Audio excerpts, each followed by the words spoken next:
The new Patriotic Party in the Savannah Region is asking the police to invite Member of Parliament for Damongo, Adam Mutowakilu, and his aide, known as Gudus, for questioning after accusing them of concealing knowledge of the whereabouts of a brand new Toyota Hilux pickup presented to the Savannah Regional Coordinating Council.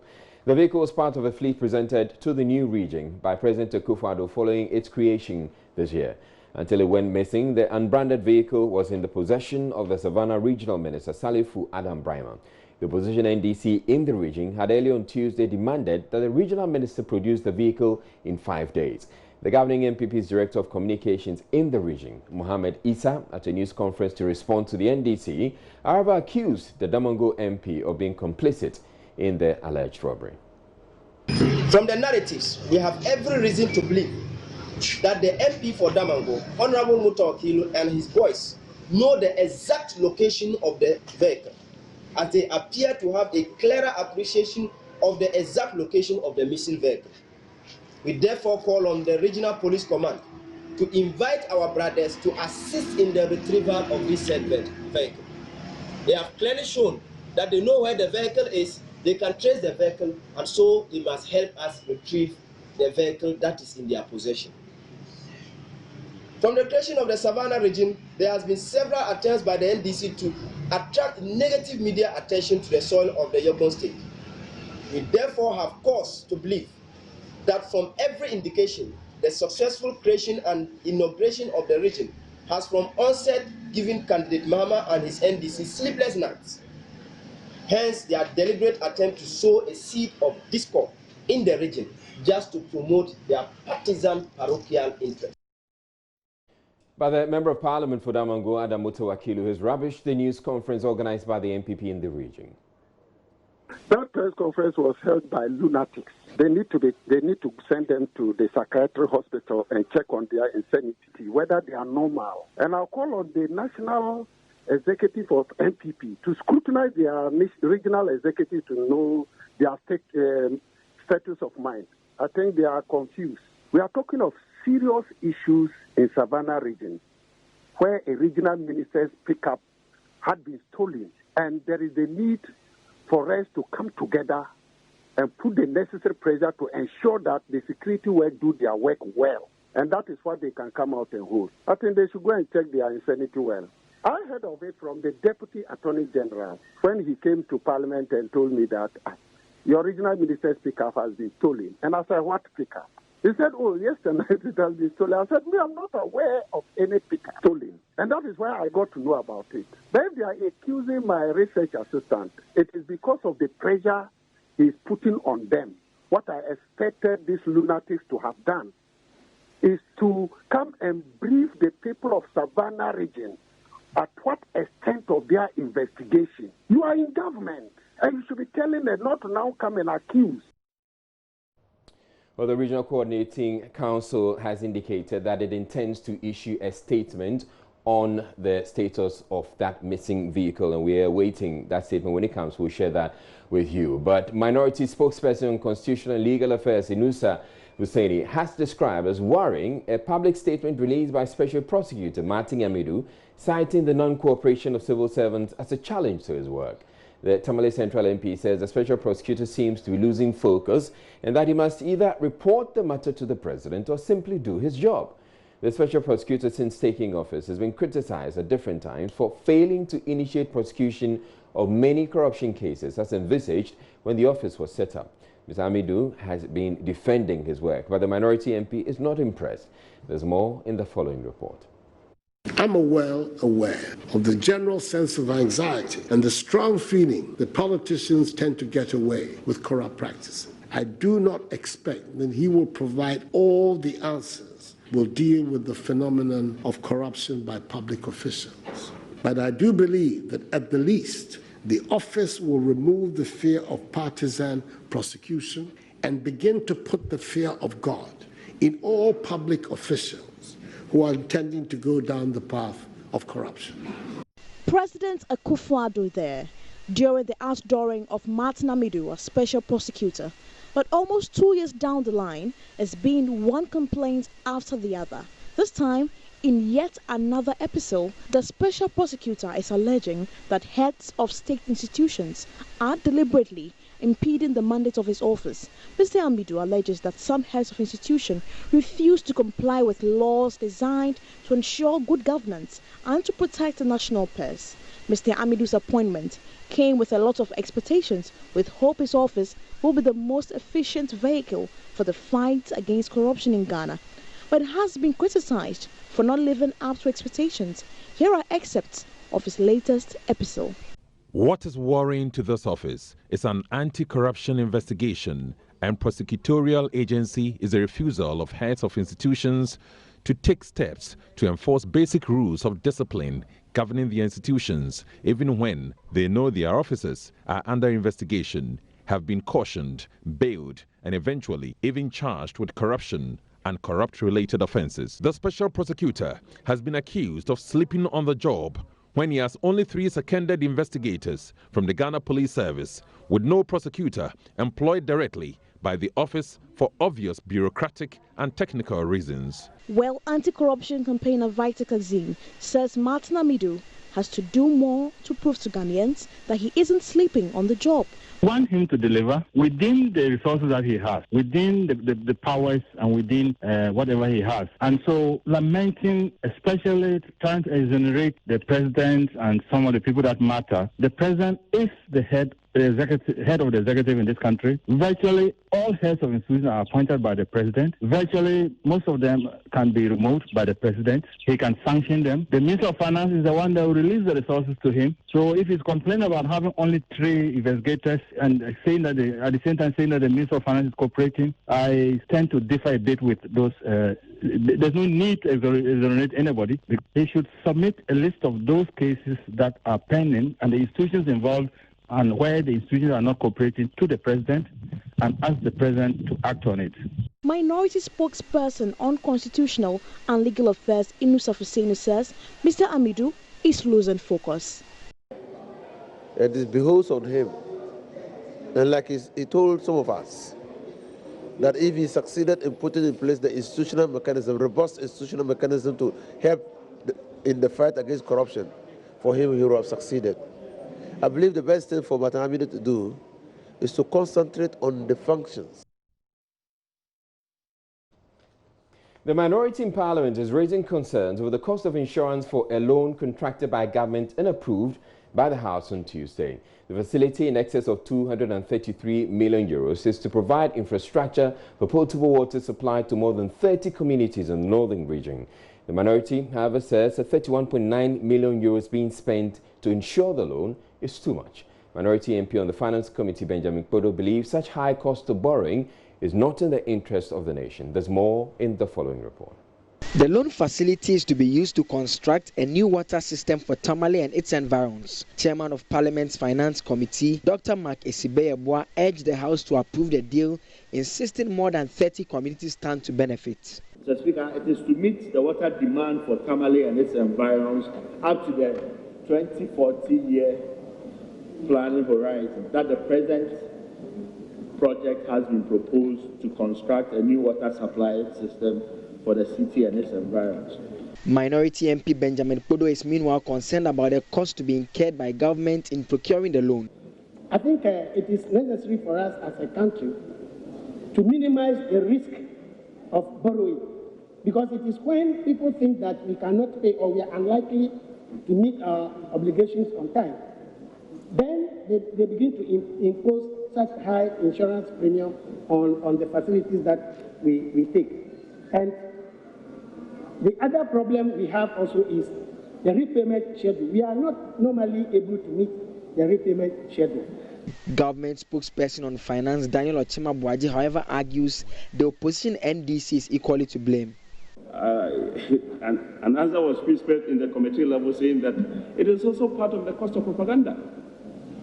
Because insurance is based on risk, and if we keep on doing propaganda with our finances, especially if you listen to what goes on in the media, these are all factors that are considered in pricing insurance to us. So we all have to understand that there is cost to doing propaganda with our finances, and that is what is reflected in the cost of insurance.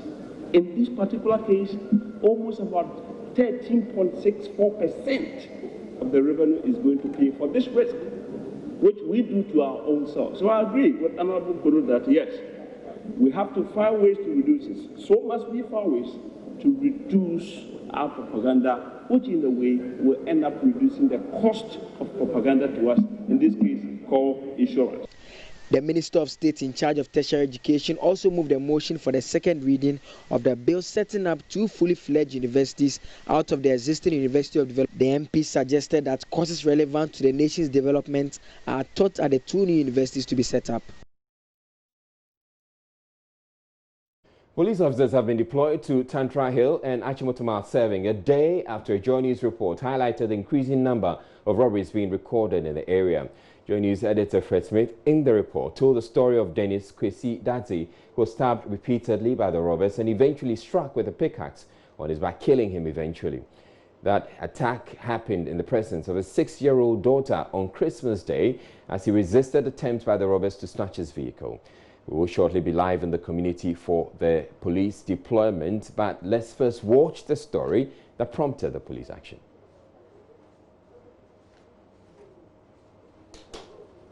Of New Achimota, popularly referred to as Mile 7 and Tantra Hill, sprang up in the 1980s. This was due to excess demand for land in Achimota, which is home to 2 of Ghana's most prestigious educational institutions, the Achimota School and St. John's Grammar. It is arguably one of the best managed communities in Accra and attracts many upper and middle class professionals.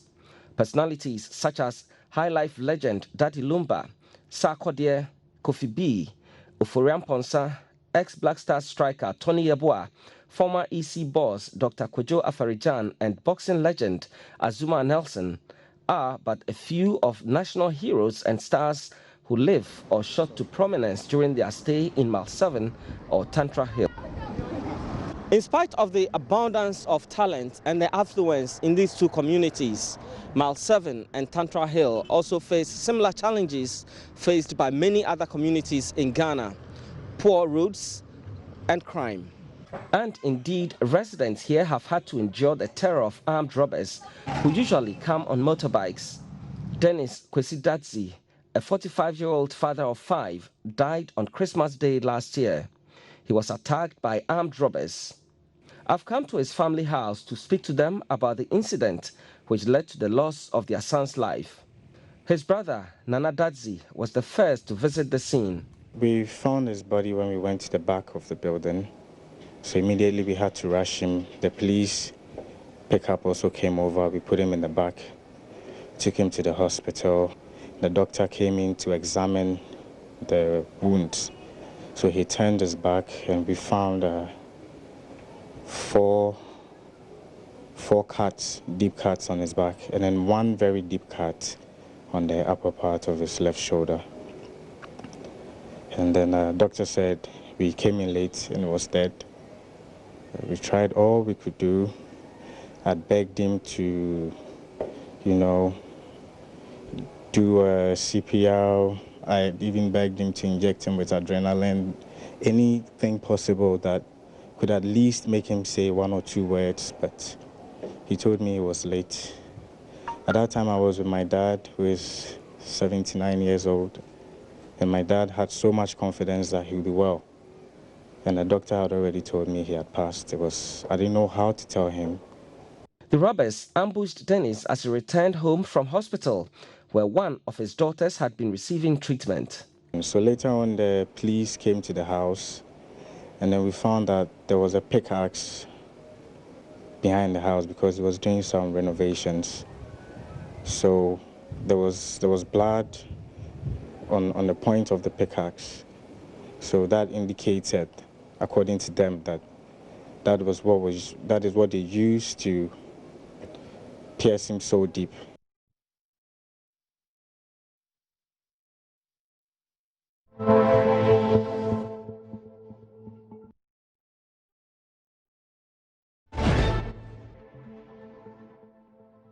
Reduce the number of incidents that we have recorded in the community?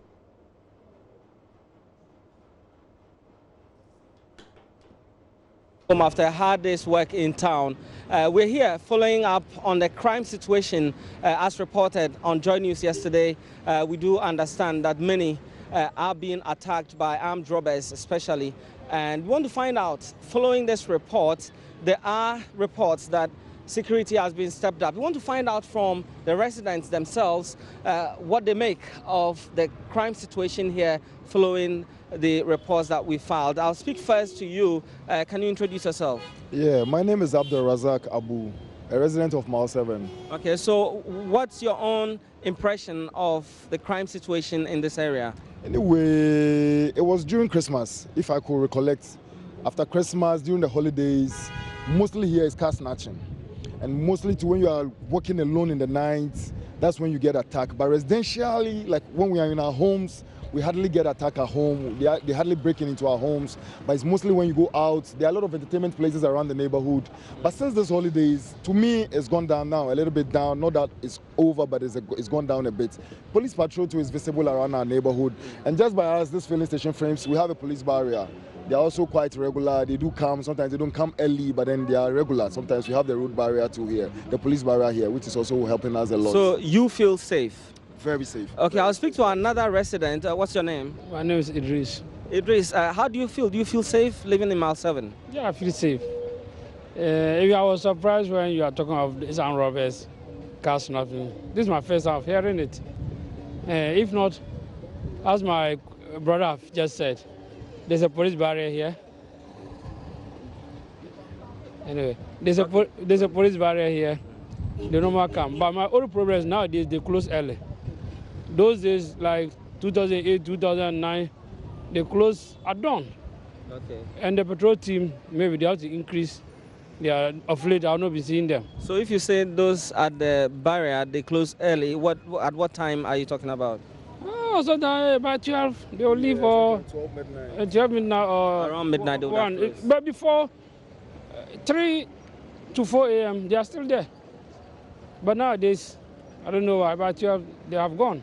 So in the light of this, what would you tell the authorities about this police post, that police barrier you have here? My suggestion is that if they can extend their time to at least 4 a.m.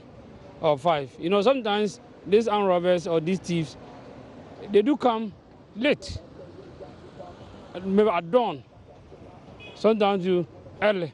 Okay. So sometimes they study the terrain or the security. But if they are there throughout the night, it helps. All right, so I'll speak to another resident. You have a shop here. You run a mobile money vending shop. Tell us what your own experience has been with crime. Crime now it has reduced a little bit. It was somewhere last year that we had an incident of armed robbery attack at our shop, but now I think everything is cool now. I think my father here have said it all. We just need the patrol people here, policemen here, to just keep long a little bit. You see, by 12, it's not enough. Yeah. You want them to stay here longer, and you want to see more of the patrol vehicles. Yes, please. All right, so I'll speak to the assemblyman for one of the areas around Mile 7 and Tantra Hill. First of all, introduce yourself. All right, my name is Mandela Wiafe Edward. I'm the assembly member for Trouble Electoral Area. New Achimota, Kingsby, Mile 7, and some other parts of the electoral area. Indeed, you've heard from some of the residents here and the concerns they have with security in the area. What would you say is the situation now? All right, thank you very much. Security, always I say it's a collective responsibility. Our police are doing very well. In fact, the security service, they are doing very well. They patrol around the area. Even this afternoon, I saw 2 patrol motors patrolling along the street within the municipality, especially the Trouble Electoral area. And if you look back here, most of the evenings we have the police barrier here. I'm sure very soon, by 7 o'clock, they should be here to also help in safeguarding the area. But just as I always say, security is a collective responsibility. We have to secure ourselves too. Recently, there were gunshots around. There have been a couple of car snatching and a whole lot of insecurity activities within the community, which I think should come to a stop. So for me, security here is not too bad, but not too good. Well, we cannot have the police everywhere. Some of the residents ask for increased security presence, but we cannot have them everywhere at all times. And so there's a need to, rely on technology to some extent. Yeah. Is there any plan with you as the assembly member to ensure that CCTVs, for instance, are fixed at certain places where crime is high, so that at least it will help the police in investigation should such things happen? Yeah, thank you very much. I think CCTV cameras is one of the best mediums as far as today's technology is concerned. If you look at the outside world where we are trying to compete with them, in most of the major streets they have street cameras around, which help to capture wrongdoings, littering around, and all of it. Sometimes even accidents, it helps in investigating accident scenes. So to me, it is very good for us to have CCTV cameras within the community, just that it is quite expensive to operate it. I've asked a couple of companies to engage with some of the companies who are into this CCTV cameras, and it is quite expensive, but we'll have a meeting at the district assembly. I have a very good relationship with my MC, and I'll discuss at length with her so that if we can adapt it, if not the whole municipality, we can pilot it. Probably we use Trouble Electoral area as a pilot base, see if it will help reduce crime. And if it does, then we can replicate it to other electoral areas. So for me, it will be very good to have these cameras around, CCTV cameras around. Not the CCTV cameras alone.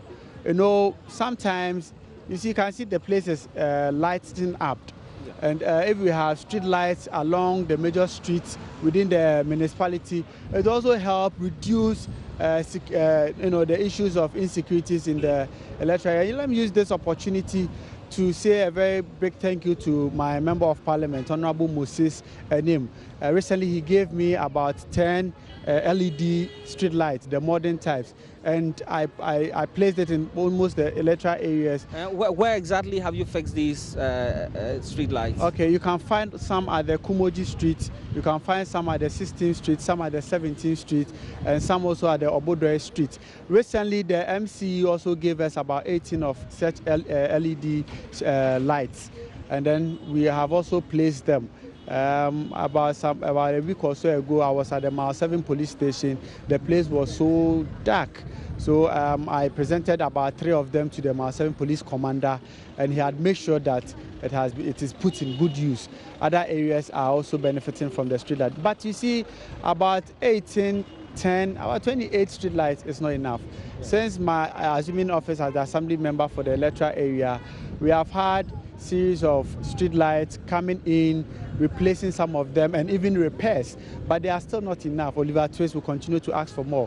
We have very good companies within the electoral area, good institutions within the electoral area, and I was very happy when UC Mass is trying to help us to reshape some of our poor roads. And so I think as part of corporate social responsibilities, some of our companies, our well-to-do companies here, can also bring little drop of water makes a mighty ocean. They can also support us, especially in terms of street lighting, to ensure that the place is always clear for people to move about. Indeed, some of the residents also talked about the police barrier here. They do snap checks in the evenings, and some were of the view that because the police don't stay here till morning, that's how come criminals are able to operate late at night. They want them to close around 4 a.m. What would be what can you do about this situation, since you interact a lot with the police administration? What can you do to ensure that the police remains here for long? All right. You know, as a Assembly member, I represent the community. I represent my electorate. So if my electorate are saying that they want the police to stay from evening till dawn, I'll have a discussion with the police commander and see if within their schedules it is allowed, then they can do that. But just as I said, security for the police present to be here from evening till dawn will not solve the situation 100%. We also need to be part of the security. We are in a community where people can come in and we are unable to even ask them, who are you looking for? What's your name? Well, we have been in this community for quite a long time. I was born and bred here. I know almost all the streets within this electoral area. So if you tell me that you're on the 20th street and there's something happening there, I can come there straight away. But you see, people move along, move about, and we are unable to even inquire their business within the electoral area. So I think that for me, electorates should also help in beefing up the security by also trying to inquire people's presence in the electorate. Sometimes people, hide at, vantage areas, hoping that when the place is very quiet, they can attack other people to snatch their bags, their phones, and other belongings. So if we come across some of these people, we should be bold enough to confront them, question them as to their business within the electoral area. So I think this is also go a long way to help. And the police patrol, not only here, sometimes along the Kingsby, Achimota Street, we have another barrier there, which is not regular, but often they come around, and other police motors, other police cars, they move along. And I'm very happy that my commander, the new district police commander from our 7 police station, Mr. Asari, ACP, DSP Asari, he is one person, I don't know, but he almost moved within the electoral area. I meet him at 8. Right, so that was Joy News coming to your community to find out if you feel secure. If you're watching Joy News Prime, and we're taking everyone.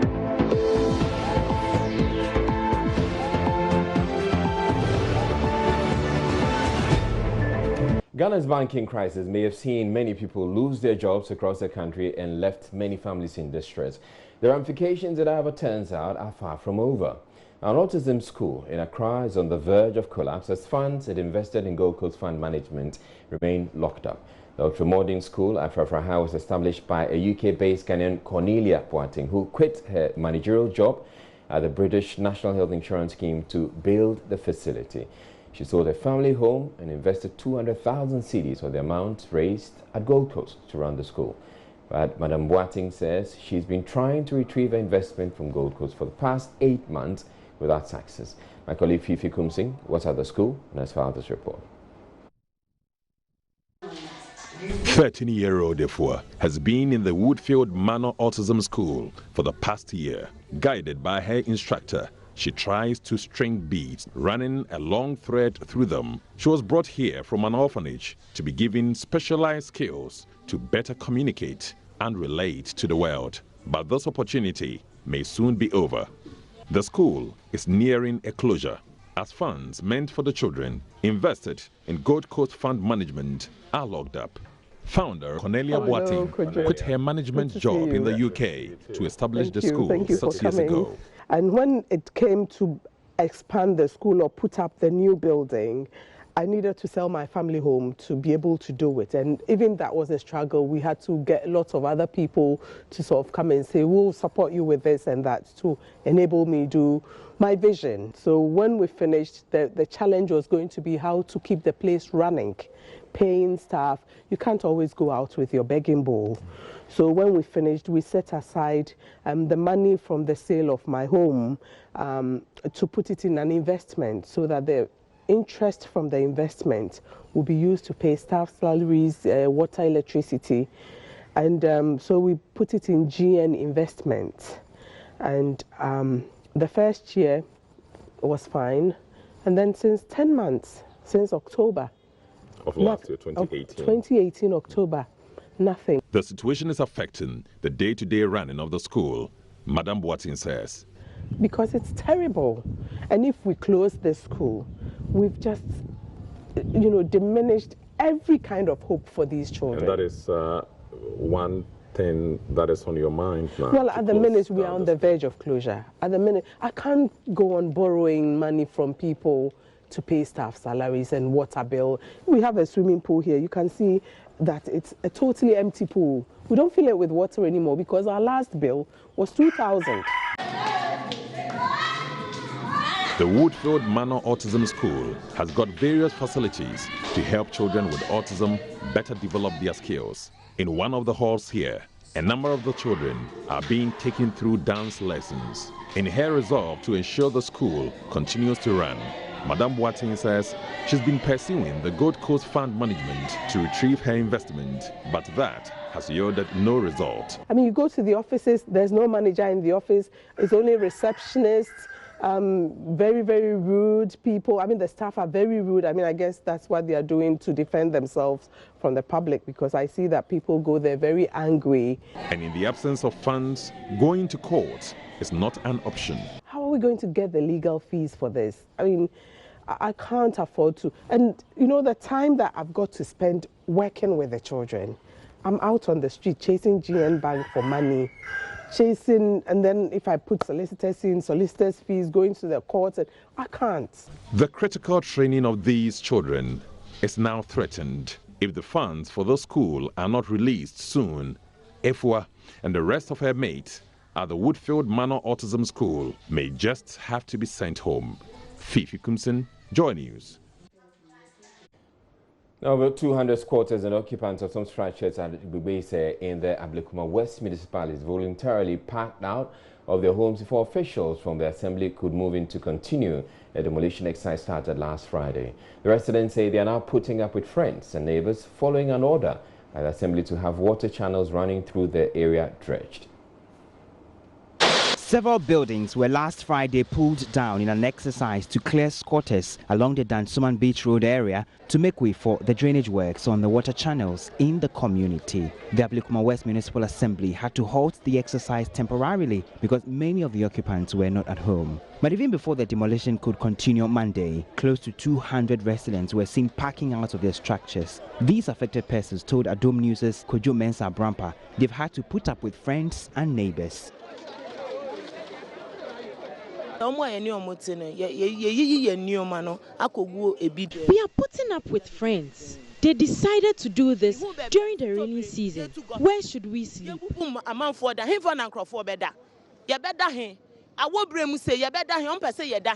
Some say they have been forced to sleep in the open as a result. We have nowhere to lay our heads. Our children are stranded. Something must be done about it.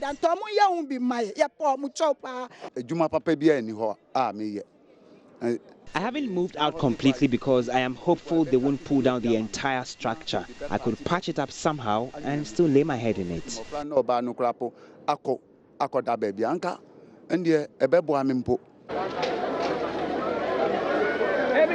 The news team met some of the residents removing the roofs of their buildings, with others salvaging whatever they could before the excavators arrive. It is now a battle for survival for these people. At least, that's what they tell us. A decent place to lay their heads is now their biggest headache. For now, friends and family remain their only option, however unpleasant. Now, if you live in Accra and other cities across the country, warning signs indicating stop work on structures is a phenomenon you experience frequently. Well, some residents of Osu in Accra are appealing to authorities at the Korle Klottey Municipal Assembly to enforce the laws requiring residents to secure a permit before putting up structures within the assembly. Residents lament the assembly looks on whilst people erect structures without a permit at unauthorized places, which end up causing inconvenience to the people within the municipality. For over a month, Joy News' Evans Eziamo Mensah has been monitoring the situation and our reports. The stop work warnings from metropolitan, municipal and district assemblies are arguably one of the many warnings that citizens disregard. Kwame Abuaji, a resident of Osu, is upset that citizens get away with flouting such regulations while authorities do little to enforce the laws. His biggest concern is that of residents erecting buildings in waterways largely without permits, which may cause flooding whenever it rains. He joined forces with other residents to call on authorities to pull down structures without permits to deter others. Even some of us, we've been to the assembly, you talk to them and they don't mind. If today I see the assembly bringing down buildings, tomorrow I will not go and do that. Head of Works at the Korle Clottey Assembly, Isaac Lamte, disagrees the Assembly is not enforcing its law. He, however, conceded that the Assembly is facing some resource constraints in enforcing their laws. For one reason or the other, there are other schools of thought that think that it is not productive or profitable, for assemblies to have all these equipments. And so, in instances like that, then necessarily we must go and hire. It's difficult, because it's not all these equipment or hiring firms would want to lease their equipment for the assemblies to undertake demolition exercises. The assembly, from time to time, do mobilize resources and still manage to get these equipment and undertake some of these massive demolition exercises. He advised residents to contract the services of professionals to speed up the processes for securing a permit from the assembly. For most of them, it is a wrong perception which is out there that is making them think that acquisition of building permit takes too long. I don't believe in that assertion. If I buy a land, the first thing I must do is to go through due process to register the land. And so once your documentation on the land is settled, then you are in the position now to think about building. Then also consult the relevant professionals. Don't go to people who do not qualify.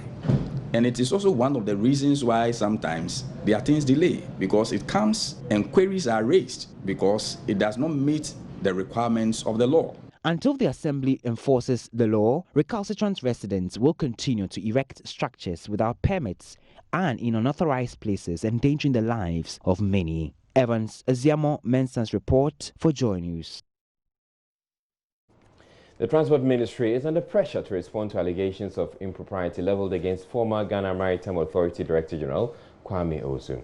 Civil society groups CDD and GII have been pushing to get President Akufo-Addo to reverse his appointment as the new board chair of the Ghana Revenue Authority until allegations of impropriety against him are thoroughly dealt with. Mr. Osu is, among others, accused of lavish spending on the renovation of his official residence whilst at the Ghana Maritime Authority. Therefore, Evans Chenry was at the Transport Ministry earlier on Tuesday and reports. There's huge public uproar over the appointment of the immediate past Director General of the Ghana Maritime Authority as board chairman of the Ghana Revenue Authority. Mr. Owusu was hit with controversy while in office at the Ghana Maritime Authority for spending 66,000 Ghana cedis on kitchen cabinets. This was after he defended the renovation of his two-bedroom residence at the cost of 1 million Ghana cedis. I'm here today at the Transport Ministry. I've been here for over 5 hours now, trying to get reaction from the Transport Minister, who has oversight responsibility of the Ghana Maritime Authority. I'm here to find out from him where the report is after he directed the board to investigate the matter. That is one. I'd also want to find out from him, has the man been cleared of any wrongdoing before this appointment?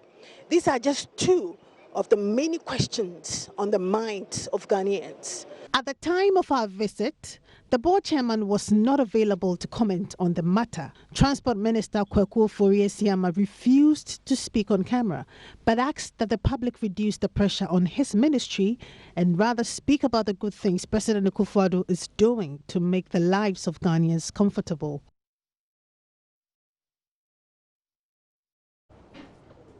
The Diabene Assemblies of God Church in Takrady has begun a 7-day fast asking for the divine intervention in the state's efforts to find the 3 kidnapped Takrady girls. The fast began on Monday and will include a 3-hour prayer session each day. Next month, August, marks the first anniversary of the kidnapping of 17-year-old Priscilla Bintum. By December, Ruth Lafquasing and Priscilla Kranche would have also gone missing for a year.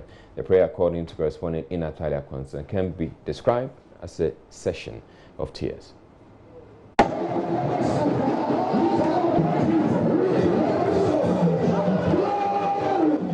These are members of the Diabeni Assemblies of God Church who have together joined their faith with families of the 3 kidnapped Takrady girls, wailing in prayers to their Maker after ending the first day of their 7-day 6-to-6 dry fasting, which they claim is a reminder to God on their request for Him to help bring back the 3 kidnapped Takrady girls early in January this year.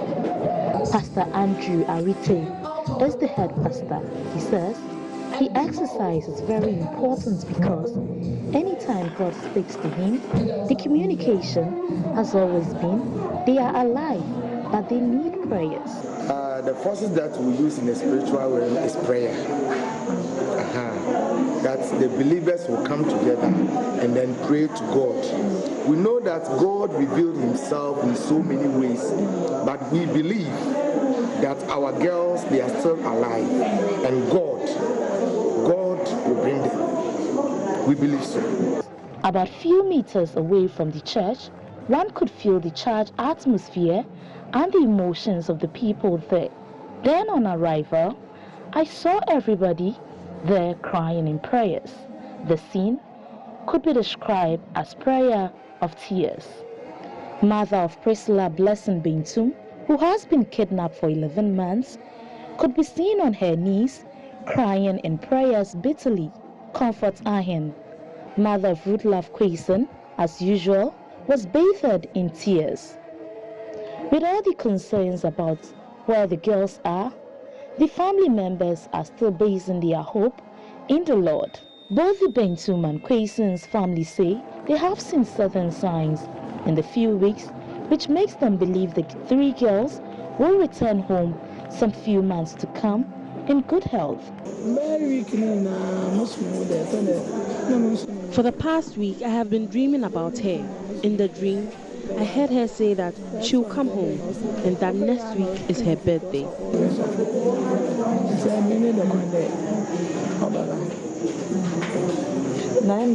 Next week is any birthday, 21st July or any birthday. We hope that God will show us where she is.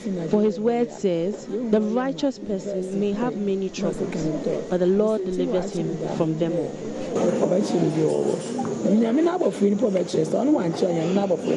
To cap this belief is an alleged prophecy which was given 3 days before the kidnap of Ruthlove Quason. Perhaps Ghana and sometimes believers, our hearts, we thought the police could do it. We thought the CIDB and IS could do it. That is what God is waiting to see if these people will do it. Now that all hope seems lost, God will show Himself strong. Please. That is why we are doing this, to remind God of the progress that came in His church. 3 days before she was killed. Wow. So when I was called by my pastor that he was at the police station and that Ruth was kidnapped, I panicked a bit, but I said, God is God and may His will come to pass. With all the narrations and strong faith, we hope this time God answered by fire as the theme of their fasting and prayer. For Joy News, in Athalia Kwanza, Western Region.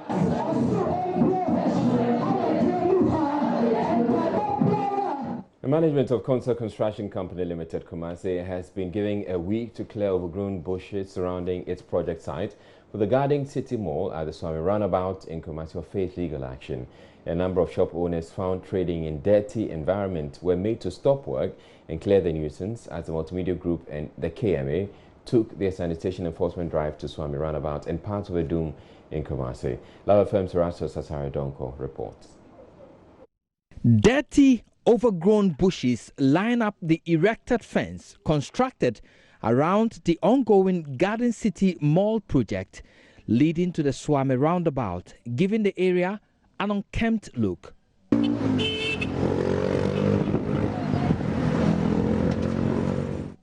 Weeds growing out of the project site add to the nuisance. Metro Director of Environment Isaac Basanyin gave notice to Consa Construction Limited to clear the weeds in a week or face the full rigors of the law. We started working on it. Yes, we are here this morning and then ask you to do it within a week. By a week time, we'll come back and then we are not able to do that, we'll take it to court. Because we are in the city, in the center of the city, why should that thing happen? Huh? We are aware, snakes, reptiles, a lot of dangerous animals can happen here, and then we don't want it to happen again. Okay? Yeah. So by a week time, we are expecting you to clear everything. We promise. One area that caught the attention of the sanitation crusaders was a filthy situation created by traders and business operators behind the Boss FM building at Adum. The small space below the footbridge has been the dumping ground for bottles of urine, sacks of human excreta, and organic waste. Trading was halted and shop owners were made to clear the nuisance. Yes, really, it's quite surprising and unfortunate that people are selling here and you have this huge number of refuse packed at an area where human beings are staying and then where human beings are selling and where human beings have been eating. So I've asked them to abate the nuisance immediately and then good, so God so good, they are abating it. And I've given them 2 days to remove the whole thing from that area. Many shop owners were made to clear droppings of waste in front of their shops. Some engaged the environmental officers in verbal exchanges. The kind of people that are before me proceeding to talking to you.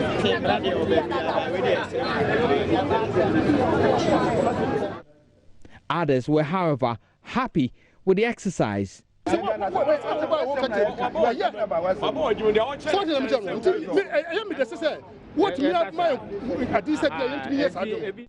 But in the end, they all complied with the order to abate the nuisance immediately.